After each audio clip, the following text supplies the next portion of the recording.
నెల్లూరు నగర అభివృద్ధి సంస్థ నూడా చైర్మన్ కోటంరెడ్డి శ్రీనివాసులరెడ్డి మంగళవారం నగరంలోని 48వ డివిజన్ లో పర్యటించారు. ఈ సందర్భంగా అక్కడ నిర్వహిస్తున్న అన్నా క్యాంటీన్ ను ఆయన ఆకస్మికంగా తనిఖీ చేశారు. అధికారులకు ముందస్తు సమాచారం లేకుండానే నేరుగా క్యాంటీన్ ను చేరుకున్న ఆయన అక్కడి సౌకర్యాలను క్షుణ్ణంగా పరిశీలించారు.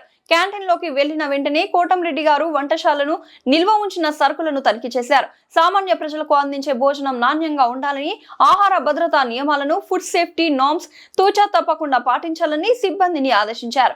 అక్కడితో ఆగకుండా ఒక సామాన్య కార్యకర్తలా మారి స్వయంగా వంటశాలలోకి వెళ్లారు.